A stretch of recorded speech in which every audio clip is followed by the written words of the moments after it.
నీటిపారుదల రంగంపై సమీక్ష నిర్వహించారు సీఎం రేవంత్ రెడ్డి. నదీ జలాలు, ప్రాజెక్టులపై ఇందులో చర్చించారు. పాలమూరు రంగారెడ్డి ఎత్తిపోతలపై డిస్కస్ చేశారు. రేపటి నుంచి అసెంబ్లీ సమావేశాలు ఉండడంతో సీఎం నిర్వహించిన ఈ సమీక్షకు మంత్రి ఉత్తమ్, ఇరిగేషన్ శాఖ అధికారులు హాజరయ్యారు. సభ ద్వారానే గత ప్రభుత్వ తప్పిదాలను ఎండగట్టాలని డిసైడ్ అయింది ప్రభుత్వం.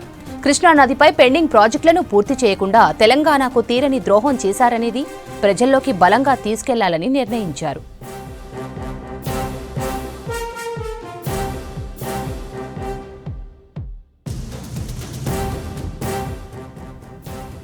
నీటిపారుదల రంగంపై సమీక్ష నిర్వహించారు సీఎం రేవంత్ రెడ్డి. నదీ జలాలు, ప్రాజెక్టులపై ఇందులో చర్చించారు. పాలమూరు రంగారెడ్డి ఎత్తిపోతలపై డిస్కస్ చేశారు. రేపటి నుంచి అసెంబ్లీ సమావేశాలు ఉండడంతో సీఎం నిర్వహించిన ఈ సమీక్షకు మంత్రి ఉత్తమ్, ఇరిగేషన్ శాఖ అధికారులు హాజరయ్యారు. సభ ద్వారానే గత ప్రభుత్వ తప్పిదాలను ఎండగట్టాలని డిసైడ్ అయింది ప్రభుత్వం.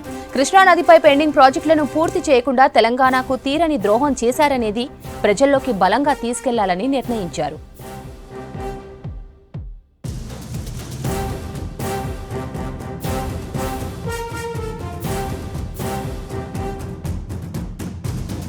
రాష్ట్ర అసెంబ్లీ సమావేశాలు రేపటి నుంచి ప్రారంభం కానున్నాయి. ఈసారి కృష్ణా, గోదావరి జలాలపై హాట్ గా చర్చ జరిగే అవకాశాలున్నాయి. సాగునీటిపై శ్వేతపత్రం పెట్టాలన్న ఆలోచనలో ప్రభుత్వం ఉంది. ఉమ్మడి ఏపీలో ఆ తర్వాత 12 ఏళ్లలో ఎప్పుడేం జరిగిందో లెక్కలతో బయటపెట్టేందుకు రెడీ అయింది. ప్రజా సమస్యలపై చర్చించేందుకు సిద్ధంగా ఉన్నామన్నారు ప్రభుత్వ పెద్దలు.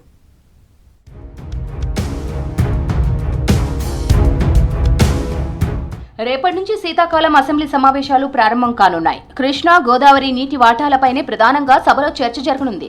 ఇందుకోసం ప్రభుత్వం, ప్రతిపక్షాలు అన్ని అస్త్రాలను సిద్ధం చేసుకుంటున్నాయి. కృష్ణా, గోదావరి జలాల్లో తెలంగాణకు జరిగిన అన్యాయాన్ని, ఏపీ నీటి దోపిడీకి బీఆర్ఎస్ పెద్దలు సహకరించిన తీరును ఎండగట్టేందుకు రాష్ట్ర ప్రభుత్వం సిద్ధమైంది. సాగునీటిపై శ్వేతపత్రం పెట్టాలన్న ఆలోచనలో ఉంది. వైట్ పేపర్ పెట్టడం సాధ్యం కాకుంటే షార్ట్ డిస్కషన్ నోటీస్ కింద చర్చ చేపట్టాలని భావిస్తోంది.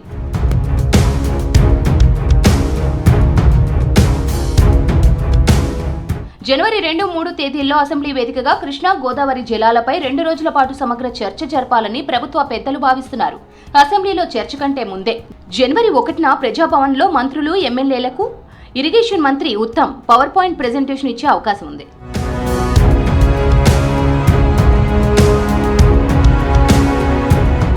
కృష్ణా నీళ్ల వాడకం, పెండింగ్ ప్రాజెక్టులు, పాలమూరు రంగారెడ్డి పనులు, కాళేశ్వరం రిపేర్ల విషయంలో కాంగ్రెస్ సర్కార్ను బీఆర్ఎస్ తీవ్రంగా విమర్శిస్తోంది. చర్చను నామమాత్రంగా ముగించడం కాకుండా పూర్తిస్థాయి శ్వేతపత్రం పెట్టడం ద్వారా బీఆర్ఎస్ పెద్దలను బోన్లో నిలబెట్టాలని ప్రభుత్వం భావిస్తోంది.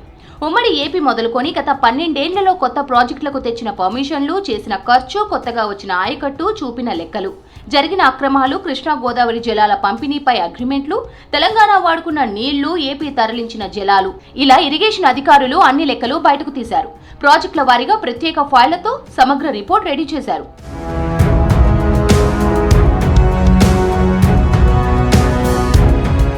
రేపటి నుంచి జరిగే అసెంబ్లీ సమావేశాలను హుందాగా నడపాలన్నదే లక్ష్యమన్నారు మంత్రి శ్రీధర్ బాబు.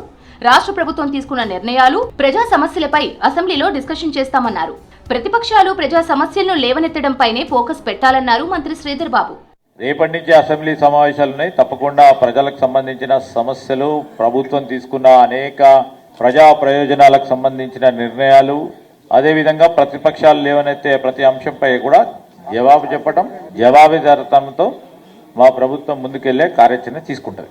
హుందాగా నడిపే ప్రయత్నం మేము పూర్తి స్థాయిలో చేస్తాం.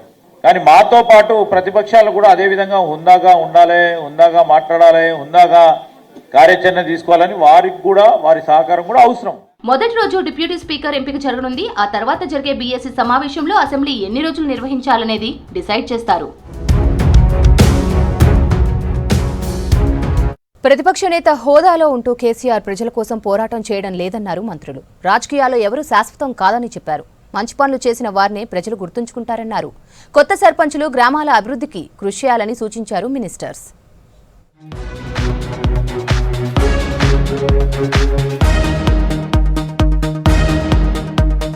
దేశానికి స్వాతంత్ర్యం తెచ్చింది కాంగ్రెసేనన్నారు డిప్యూటీ సీఎం భట్టి విక్రమార్క. భూమి లేని పేదలకు ఆనాడు భూములు పంచిన చరిత్ర తమ పార్టీదేనని గుర్తు చేశారు. ఖమ్మం డీసీసీ కార్యాలయంలో కాంగ్రెస్ ఆవిర్భావ దినోత్సవ వేడుకల్లో పాల్గొన్న భట్టి ప్రజలంతా స్వేచ్ఛగా బతికేలా జాతి నిర్మాణం జరగాలని ఆనాడు నెహ్రూ ఆలోచించారని చెప్పారు. ఈరోజు అత్యంత ప్రజాస్వామ్య పునాదులపై ప్రపంచమంతా గర్వించేటట్టుగా నిలబడి ప్రపంచంలోనే అతిపెద్ద ఆర్థిక వ్యవస్థగా కూడా ఎదగటానికి మూల కారణమైనటువంటి కాంగ్రెస్ పార్టీ పుట్టినటువంటి రోజు. జనవరి 1 నుంచి 45 రోజుల పాటు హైదరాబాద్లో జరిగే ఎగ్జిబిషన్కు అన్ని ఏర్పాట్లు చేస్తున్నామన్నారు సొసైటీ ప్రెసిడెంట్ మంత్రి శ్రీధర్ బాబు. ఎగ్జిబిషన్లో 1050 వరకు స్టాల్స్ ఏర్పాటయ్యే అవకాశం ఉందన్నారు. ఎగ్జిబిషన్ సాయంత్రం 4 నుంచి రాత్రి 10 వరకు, వీకెండ్లో రాత్రి 11 వరకు ఉంటుందన్నారు మంత్రి శ్రీధర్ బాబు. 45 రోజుల పాటు జరిగే అఖిల భారత స్థాయిలో జరిగే ఈ ఎగ్జిబిషన్లో వివిధ రాష్ట్రాలకు సంబంధించిన వివిధ కమర్షియల్ ఎస్టాబ్లిష్మెంట్స్ వారు స్టాల్స్ను ఏర్పాటు చేసుకొని రాజకీయాల్లో నిబద్ధతతో పనిచేస్తేనే ఎక్కువ కాలం మనుగడ ఉంటుందన్నారు మంత్రి తుమ్మల నాగేశ్వరరావు. ఒక్కసారి వ్యక్తిత్వం దెబ్బతింటే ఎంత డబ్బు ఉన్నా ఎన్నికల్లో గెలవలేరని చెప్పారు. ఖమ్మం జిల్లా సత్తుపల్లి మండలంలో అభివృద్ధి పనులకు శంకుస్థాపన చేశారు తుమ్మల. ప్రతి గ్రామానికి రోడ్ వేసే అవకాశం, ప్రతి గ్రామానికి మంచినీటి సౌకర్యం ఇచ్చే అవకాశం, ప్రతి గ్రామంలో విద్యా వైద్య సౌకర్యాలు కల్పించే అవకాశం, ప్రతి ఊరికి అన్ని సౌకర్యాలు కల్పించే అవకాశం నా జన్మకు దక్కింది. నాకు అంతకంటే భగవంతుడు ఇంకా ఇవ్వాల్సిన అవసరం లేదని చెప్పి కూడా ఈ సందర్భంగా మనం ప్రజల ఓట్లతో గెలిచిన కేసీఆర్ ఫామ్ హౌస్ కే పరిమితమై అసెంబ్లీకి రావడం లేదని విమర్శించారు మంత్రి కోమటిరెడ్డి వెంకట్రెడ్డి. యాదాద్రి భువనగిరి జిల్లా వలిగొండలో కొత్త సర్పంచుల అభినందన సభలో పాల్గొన్నారు. ఓడిపోయిన సర్పంచ్ అభ్యర్థులు కేసీఆర్ వలె ఉండొద్దన్నారు మంత్రి కోమటిరెడ్డి.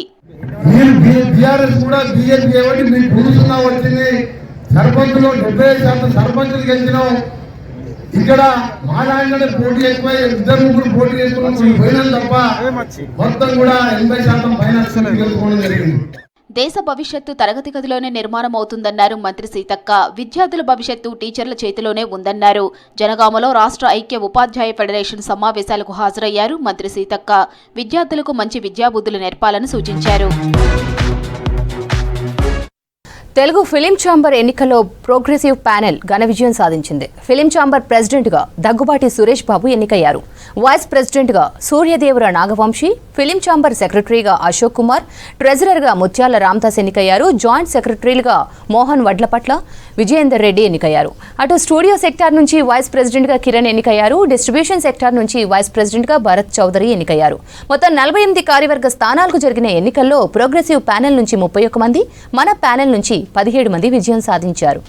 ఫిలిం ఛాంబర్ ప్రెసిడెంట్గా ఎన్నికైన దగ్గుబాటి సురేష్ను ప్యానెల్ మెంబర్స్ ఘనంగా సన్మానించారు. సినీ ఇండస్ట్రీపై పూర్తి అవగాహన, అనుభవం ఉన్న సురేష్ బాబు ప్రెసిడెంట్గా రావడంతో సమస్యలు పరిష్కారం అవుతాయన్నారు. బాడీ ఆఫ్ 4 సెక్టర్స్ అండి. స్టూడియో, ప్రొడ్యూసర్స్, డిస్ట్రిబ్యూటర్స్, ఎగ్జిబిటర్స్, ఈ 4 సెక్టర్లు కలిపి యునైటెడ్గా పనిచేసి ఫిల్మ్ ఇండస్ట్రీలో ఉండే లోకల్ ఇష్యూస్, నేషనల్ ఇష్యూస్ని సార్ట్అవుట్ చేయడానికి this team will make a proper effort with both the governments. చాలా పనులు గవర్నమెంట్స్తో ఉంటాయి. With the government of Telangana and government of Andhra Pradesh, ఇద్దరితోటి we will have meetings and see what we can do. Media ఇది చాలా ఎంప్లాయ్మెంట్ ఇచ్చే ఒక business. It is facing some difficult times. We will try and see as a body how to make this a better industry, create more employment for people outside, and at the same time grow this industry to become a fantastic industry. And thank you all. Assembly సమావేశాలకు కేసీఆర్ హాజరు కానున్నట్లు చెప్పారు ఆ party నేతలు. ప్రజా సమస్యలపై ప్రభుత్వాన్ని ప్రశ్నించేందుకు సిద్ధంగా ఉన్నామన్నారు. Sessions కనీసం 15 రోజులైనా నిర్వహించాలని డిమాండ్ చేశారు. పాలమూరు రంగారెడ్డి నీటి వాటాల్లో కాంగ్రెస్ సర్కార్ రాజీ పడుతుందని ఆరోపించారు. నీటి వాటాల్లో తెలంగాణ ప్రయోజనాలను కాపాడేందుకు కేసీఆర్ మరో పోరాటం చేయనున్నట్లు స్పష్టం చేశారు గులాబీ నేతలు.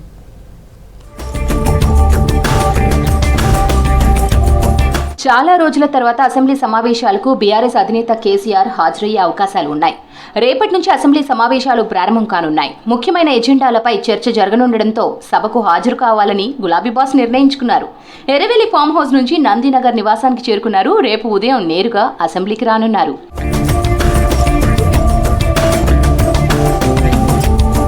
రేపటి అసెంబ్లీ సమావేశాలకు కేసీఆర్ వస్తారని హరీష్ రావు చిట్చాట్ ద్వారా తెలిపారు. అసెంబ్లీ సమావేశాల్లో ప్రజా సమస్యలపై ప్రభుత్వాన్ని ప్రశ్నించేందుకు సిద్ధంగా ఉన్నామన్నారు మాజీ మంత్రి హరీష్ రావు. సభలో తమకు ఒక్కరికే మాట్లాడే ఛాన్స్ ఇచ్చి బీఆర్ఎస్ సభ్యుల్లో 3వ వంతు ఉన్న పార్టీలకు మాత్రం ఇద్దరికి అవకాశం కల్పిస్తున్నారని విమర్శించారు. బీఆర్ఎస్ హయాంలో సగటున 32 రోజులు సెషన్ నడిస్తే కాంగ్రెస్ హయాంలో 20 రోజులే నడిచినట్లు చెప్పారు. కనీసం 15 రోజులైనా సమావేశాలు నిర్వహించాలని డిమాండ్ చేశారు.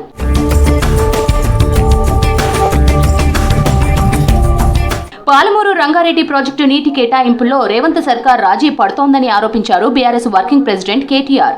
నీటి వాటాల్లో తెలంగాణ ప్రయోజనాలను కాపాడేందుకు కేసీఆర్ మరో పోరాటానికి సిద్ధమయ్యారన్నారు. త్వరలోనే కేసీఆర్ పాలమూరు జిల్లాలో పర్యటిస్తారని చెప్పారు కేటీఆర్. నాగర్ కర్నూలు జిల్లాలో జరిగిన సర్పంచుల ఆత్మీయ సమ్మేళనంలో పాల్గొన్నారు. పాలమూరు రంగారెడ్డి ఎత్తిపోతల పథకాన్ని ఏదైతే ఈ ముఖ్యమంత్రి పగబట్టి కేసీఆర్ గారికి పేరు రావద్దని చెప్పి తొక్కి పెడుతున్నాడో, మరి రేపటి రోజున బ్రహ్మాండమైన బహిరంగ సభతో మిమ్మల్ని అందరినీ కలవడానికి తొందరలోనే గౌరవ పెద్దలు కేసీఆర్ గారు కూడా పాలమూరుకు రాబోతా ఉన్నారు. కృష్ణానది ప్రాజెక్టులపై గత ప్రభుత్వాలు నిర్లక్ష్యంగా వ్యవహరించాయన్నారు ఎమ్మెల్సీ కవిత. ఉమ్మడి రాష్ట్రంలో పెండింగ్లోని ప్రాజెక్టులు పూర్తి చేస్తే 1000 ఎకరాలకు నీళ్లు వచ్చేవన్నారు.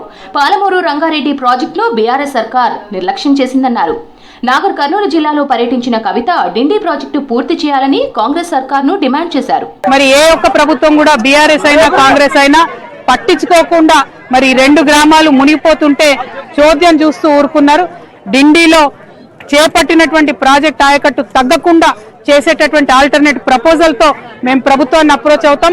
ఎరవల్లి గ్రామాన్ని, ఎరవల్లి తండాను రక్షించాలని మేము డిమాండ్ చేస్తా ఉన్నాం. ప్రభుత్వ వ్యతిరేక విధానాలపై సభతో పాటు బహిరంగ సభల ద్వారా ప్రజలకు వివరించాలని గులాబీ నేతలు డిసైడ్ అయ్యారు. దీనికోసం కేసీఆర్ బహిరంగ సభల కోసం ప్లాన్ చేస్తున్నారు. అసెంబ్లీ సమావేశాలను ఎన్ని రోజులు నిర్వహిస్తామో చెప్పలేని స్థితిలో సర్కారు ఉందన్నారు స్టేట్ బీజేపీ నేతలు. సభలో చర్చించాల్సిన ప్రజా సమస్యలు చాలా ఉన్నాయన్నారు నేతలు. తమకు తగిన సమయం ఇవ్వాలన్నారు. హెల్త్ పాలసీపై తమతో సర్కార్ చర్చకు సిద్ధపడాలని సవాల్ విసిరారు నేతలు. 10 ఏళ్లు పాలించిన బీఆర్ఎస్ ప్రస్తుతం కాంగ్రెస్ ఇచ్చిన హామీలను మర్చిపోయాయని ఆరోపించారు కమలం నేతలు. ప్రధాని మోదీ ప్రతి నెల చివరి ఆదివారం నిర్వహిస్తున్న మన్ కీ బాత్ గొప్ప కార్యక్రమం అన్నారు కేంద్ర మంత్రి కిషన్ రెడ్డి. ఈ ప్రోగ్రాంతో ప్రధాని సామాజిక, రాజకీయ, ఆధ్యాత్మిక, పరిశోధన అంశాలను ప్రజలతో పంచుకుంటున్నారని చెప్పారు. హైదరాబాద్ కాచిగూడ ప్రభుత్వ జూనియర్ కాలేజీలో పార్టీ నాయకులు, పారిశుధ్య కార్మికులతో కలిసి ప్రధాని మన్ కీ బాత్ కార్యక్రమాన్ని వీక్షించారు కిషన్ రెడ్డి. సామాజిక, రాజకీయ, ఆధ్యాత్మిక పరిశోధన కార్యక్రమాల గురించి, మారుమూల ప్రాంతాల్లో లేక వ్యక్తులు చేసేటువంటి మంచి పనులను మనందరితో పంచుకునేటువంటి కార్యక్రమం చేపడుతున్నారు. ఈ యొక్క మన్ కీ బాత్ కార్యక్రమం చేపట్టడం అనేటువంటిది నిజంగా ఒక చారిత్రాత్మకమైనటువంటి కార్యక్రమం. ఇది కష్టమైన, ఇబ్బందులున్నా, ఒత్తిడున్నా కూడా ప్రజలతో మమేకమై మాట్లాడేటువంటి కార్యక్రమం. రాష్ట్ర అసెంబ్లీ శీతాకాల సమావేశాలు ఎన్ని రోజులు నడుపుతారో ప్రభుత్వానికి క్లారిటీ లేదన్నారు బీజేఎల్పీ నేత ఏలేటి మహేశ్వర్ రెడ్డి. రాష్ట్రంలో ప్రజా సమస్యలపై చర్చించవలసింది చాలా ఉన్నాయన్నారు. హిల్ట్ పాలసీపై అసెంబ్లీలో చర్చకు సీఎం రేవంత్ సిద్ధమా అంటూ సవాల్ చేశారు ఏలేటి. కనీసం ఒక 20 రోజులు సమావేశపరచమని మేము మా డిమాండ్ని వారి ముందు పెట్టినా కూడా ఒకే రోజు సమావేశాన్ని చేసి మాన్సూన్ సెషన్స్ పూర్తి చేసిండ్రు. ఈరోజు హిల్ట్ పాలసీ మీద నేను ఆ రోజు పవర్ పాయింట్ ప్రజెంటేషన్లో కూడా చూపించాను. మరి దాని మీద ఈరోజు చర్చకు అసెంబ్లీలో సిద్ధమా అని చెప్పి నేను రేవంత్ రెడ్డి ప్రభుత్వాన్ని అడుగుతా ఉన్నాను. తెలంగాణ సమాజానికి కేసీఆర్ ద్రోహం చేశారన్నారు ఎంపీ అరవింద్. ఇరిగేషన్పై అవగాహన ఉన్న ఆయన 50,000 కోట్లు దోచుకునేందుకు ఉపయోగించారన్నారు. కేసీఆర్ మాటల్లో వైరాగ్యం తప్ప ఏమీ కనిపించలేదన్నారు. పాత ముఖ్యమంత్రి లిప్పకపోతారు, బయటికి వెళ్ళి చాదస్తం తప్ప వైరాగ్యం తప్ప ఏం కనవల్లి నాకు. పాత రామాయణం చెప్పుకుంటున్నాం. కానీ తెలంగాణకి చేసింది లొటపీసు. ఆ ఇరిగేషన్ మీద ఆయనకున్న అవగాహన మొత్తం కుటుంబానికి 40-50 వేల కోట్లు సంపాదించేందుకు పనికొచ్చింది. అంత పాపాత్ముడు కల్వకుంట్ల చంద్రశేఖర్, నమ్మక ద్రోహి, తెలంగాణ సమాజం యొక్క నమ్మక ద్రోహి. రేపటి అసెంబ్లీ సమావేశాలపై తీవ్ర కసరత్తు చేసింది బీజేపీ. హైదరాబాద్ బీజేపీ స్టేట్ ఆఫీసులో ఆ పార్టీ చీఫ్ రామచంద్రరావు అధ్యక్షతన సమావేశమైన ఎమ్మెల్యేలు అసెంబ్లీలో అనుసరించవలసిన వ్యూహంపై చర్చించారు. వారికి పలు ముఖ్యమైన సూచనలు, సలహాలు చేశారు. అసెంబ్లీలో సాగునీటి జలాలపై జరగనున్న చర్చపై, కృష్ణా, గోదావరి జలాలపై ఎమ్మెల్యేలకు అవగాహన కల్పించారు. రాష్ట్ర ప్రజలను చలి వణికిస్తోంది. కొన్ని రోజులుగా చలి తీవ్రత క్రమంగా పెరుగుతోంది. సింగిల్ డిజిట్ ఉష్ణోగ్రతలు నమోదవుతున్నాయి. చలి పొగమంచుతో ఇళ్ల నుంచి బయటకు వెళ్లాలంటేనే భయపడుతున్నారు పబ్లిక్. మరో 4-5 రోజులు వాతావరణం ఇలాగే ఉంటుందని తెలిపింది ఐఎండీ. కనిష్ట ఉష్ణోగ్రతలు 3 నుంచి 4 డిగ్రీలు తక్కువ నమోదయ్యే ఛాన్స్ ఉందని చెప్పింది.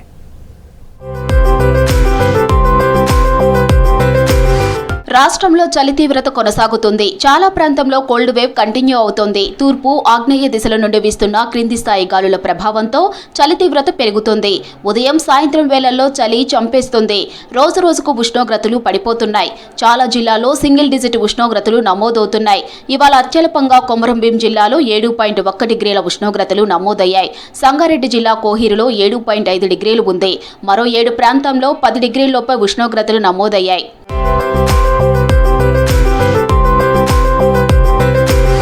డిసెంబర్ 31 వరకు మాత్రమే చలి తీవ్రత ఉంటుందని తెలిపారు వాతావరణ శాఖ అధికారులు. ఆ తర్వాత ఉష్ణోగ్రతలు పెరిగి చలి తగ్గుముఖం పడుతుందని అంచనా వేస్తున్నారు. జనవరి నెల ప్రారంభంలో సాధారణ శీతాకాలం ఉన్నా సంక్రాంతికి మళ్లీ చలి పెరిగి చివరి వారం నుంచి తగ్గుముఖం పడుతుందని చెబుతున్నారు. ఈ 4-5 రోజుల్లో రాష్ట్ర వ్యాప్తంగా ఉష్ణోగ్రతలు 3 నుండి 4 డిగ్రీలు తక్కువ నమోదయ్యే అవకాశాలున్నాయని చెప్పారు.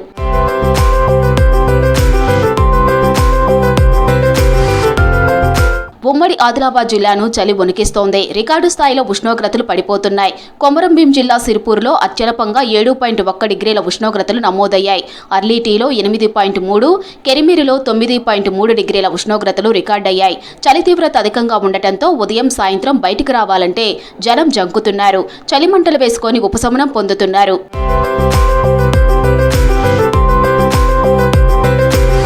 చలి పొగమంచు తగ్గే వరకు ప్రజలు జాగ్రత్తగా ఉండాలన్నారు వైద్య ఆరోగ్య శాఖ అధికారులు. చిన్నారులు, వృద్ధులు, గుండె, శ్వాస సంబంధ సమస్యలు ఉన్నవారి పట్ల ప్రత్యేక శ్రద్ధ అవసరమన్నారు. చలితో ఆరోగ్యం దెబ్బతినకుండా అధికారుల సూచనలు పాటించాలని చెప్పారు. దేశంలో ప్రజాస్వామ్యం బలోపేతానికి కాంగ్రెస్ పార్టీ కృషి చేస్తుందన్నారు ఏఐసీసీ చీఫ్ మల్లికార్జున్ ఖర్గే. 11 ఏళ్ల ఎన్డీఏ పాలనలో నియంతృత్వం పెరిగిపోయిందని విమర్శించారు. భారతీయ విలువలకు కాంగ్రెస్ పార్టీ పర్యాయ పదంగా మారిందని చెప్పారు. ఆర్ఎస్ఎస్ పై తన కమెంట్లను బీజేపీ వక్రీకరిస్తోందన్నారు కాంగ్రెస్ నేత దిగ్విజయ్ సింగ్. ప్రధాని మోదీ పాలనలో రాజ్యాంగం, ప్రజాస్వామ్యం ప్రమాదంలో పడిందన్నారు ఏఐసీసీ చీఫ్ మల్లికార్జున ఖర్గే. గత యూపీఏ సర్కార్ ఏర్పాటు చేసిన సంస్థలను 11 ఏళ్లుగా ఎన్డీఏ ప్రభుత్వం బలహీనపరుస్తోందని విమర్శించారు. ఢిల్లీలోని ఇందిరాభవన్లో కాంగ్రెస్ ఆవిర్భావ దినోత్సవంలో పాల్గొని పార్టీ జెండా ఆవిష్కరించారు. ఆర్ఎస్ఎస్, బీజేపీకి స్వాతంత్ర ఉద్యమంతో ఎలాంటి సంబంధం లేదన్నారు ఖర్గే. సత్య తబ్ భీ టిక్తా హై జబ్కి ఉస్కే పక్ష మే जनसमर्थन न हो।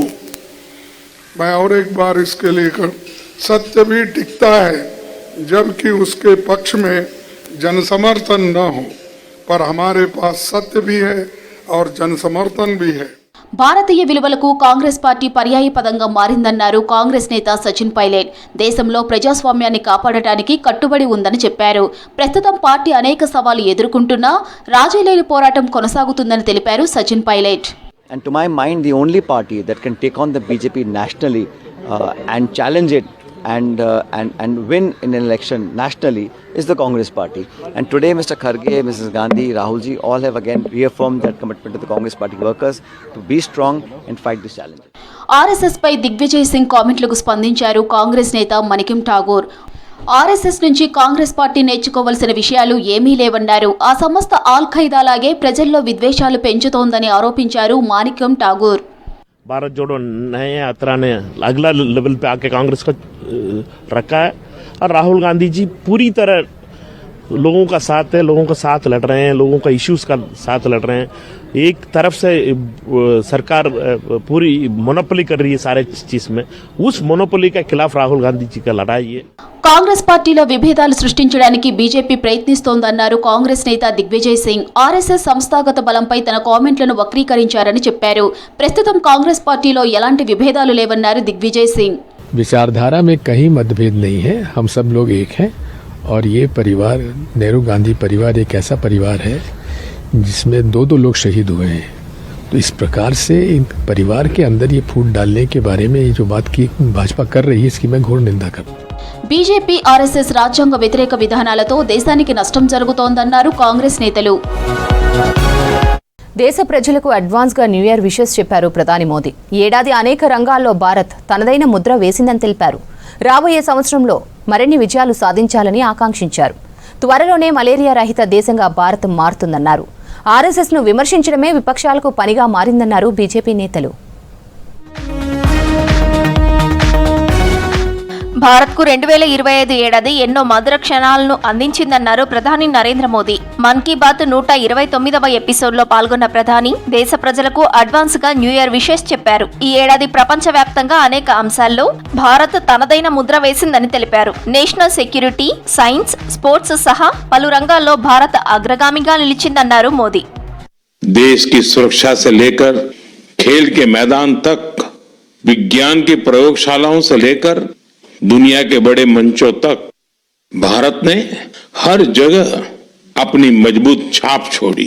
దేశ ప్రజలు 2025లో లాగే 2026లోనూ ఐక్యత, సామరస్యంతో ఉండాలన్నారు ప్రధాని మోదీ. కొత్త ఆశలు, కొత్త సంకల్పంతో న్యూ ఇయర్ లో అడుగుపెట్టాలని చెప్పారు. రాబోయే సంవత్సరంలో దేశాభివృద్ధికి మరిన్ని పటిష్ట చర్యలు తీసుకుంటామన్నారు. मां भारती के प्रति प्रेम और समर्पण की तस्वीरें सामने आई. लोगों ने अपने अपने तरीके से अपने भाव व्यक्त किए. साथियों, यही जज्बा तब भी देखने को मिला जब वंदे मातरम के 150 वर्ष पूरे हुए. ఆరోగ్య భారత్ నిర్మాణమే లక్ష్యంగా ఎన్డీఏ సర్కార్ పనిచేస్తోందన్నారు కేంద్ర మంత్రి అమిత్ షా. త్వరలోనే మలేరియా రహిత దేశంగా భారత్ మారుతుందని చెప్పారు. అహ్మదాబాద్ లో ఆల్ ఇండియా మెడికల్ కాన్ఫరెన్స్ లో పాల్గొన్నారు. స్వచ్ఛ భారత్ మిషన్ తో పారిశుద్ధ్యం ఎంతో మెరుగైందని చెప్పారు షా.